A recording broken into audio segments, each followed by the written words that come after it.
Hello, welcome back to another new video. Welcome to English with you. English with you में आप सभी का स्वागत है।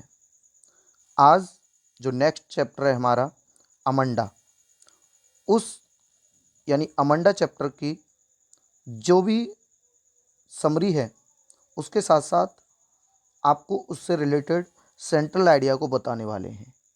तो इस चैप्टर की जो समरी है वो आप लोगों ने ज़रूर पढ़ी होगी। थोड़ा सा मैं इसको बेसिकली बता दूं तो जो अमंडा है उसके लिए जो कवि हैं वो रॉबिन क्लीन। वो कहते हैं कि जो अमंडा है उससे जो नाखून है काटने के लिए यानी शरीर की सफाई रखने के लिए, जिसमें कि जो मेन फोकस है कवि का, वो कवि का मेन फोकस ये कहने का है कि जो उसका पालन पोषण है उसके केंद्र पर आधारित है। जो अमंडा का पालन पोषण हुआ है उसके केंद्र पर आधारित है ये कविता। और इसके अलावा इससे कभी सीधा सा फोकस करते हैं कि जितने भी बच्चे हैं उनके माता पिता का ही उन बच्चों के साफ सफाई में हाथ होता है। तो यह हमारे चैप्टर का जो सेंट्रल आइडिया है वो आज हम कराने वाले हैं आपको।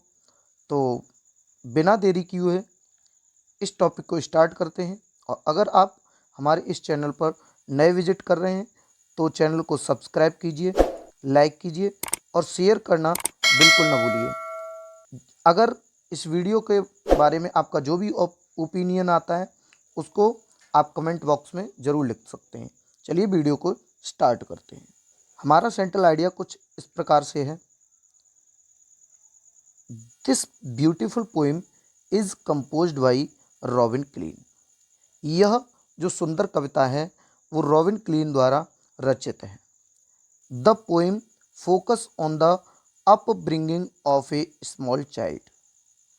यह जो कविता है यह एक छोटे से बच्चे के, ये छोटी सी एक बच्ची है हुज नेम इज़ अमंडा, जिसका नाम अमंडा है, उसके पालन पोषण पर क्या है, केंद्रित है।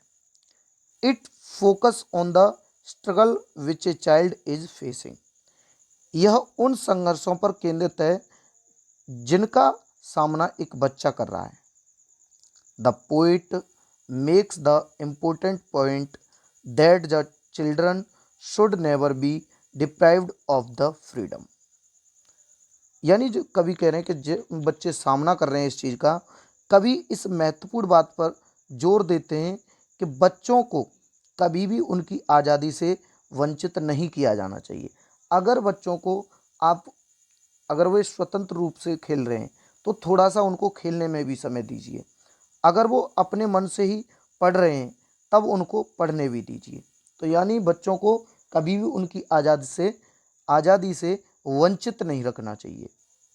इसके बाद however it is the parents who are responsible for the proper upbringing of their child. हालांकि माता पिता ही अपने बच्चे के उचित पालन पोषण के लिए जिम्मेदार होते हैं। और कवि कहते हैं कि हालांकि ऐसा है कि जो भी माता पिता हैं वही उनके पालन पोषण के लिए जिम्मेदार हैं, क्योंकि जो छोटे छोटे बच्चे होते हैं वह अपनी साफ़ सफाई खुद से नहीं रख पाते हैं, तो उनकी साफ़ सफाई के लिए माता पिता को ही जिम्मेदार बनना पड़ता है और माता पिता ही उनकी साफ़ सफाई कर सकते हैं। तो ये अमंडा नाम का चैप्टर था जिसमें एक छोटी सी बच्ची थी, उसके पालन पोषण को लेकर के जो कवि ने अपने विचार रखे हैं और बच्चों के प्रति जो विचार रखे हैं उसको इसमें दर्शाया गया है एक शॉर्ट रूप में। तो अगर आप इसका स्क्रीनशॉट करना चाहते हैं तो आप इसका स्क्रीनशॉट भी कर सकते हैं। और इसके बाद ये हमारा आज का सेंट्रल आइडिया था। अगर आप हमारे इस चैनल पर विजिट करना चाहते हैं, डायरेक्टली आप हमारे चैनल पर पहुंचना चाहते हैं, तो आप सर्च बार में @ लगा के EWIBP सर्च कर सकते हैं या फिर इंग्लिश विद यू 0। अगर ये सर्च करेंगे तो डायरेक्टली आप हमारे चैनल पर पहुंच जाएंगे और वहां आप चैनल को हिट कर देंगे, सब्सक्राइब करके बेल आइकन प्रेस कर लेंगे। चलिए, ये था आज का हमारा सेंट्रल आइडिया। मिलते हैं किसी नए टॉपिक के साथ। तब तक के लिए बाय बाय, टेक केयर, जय हिंद।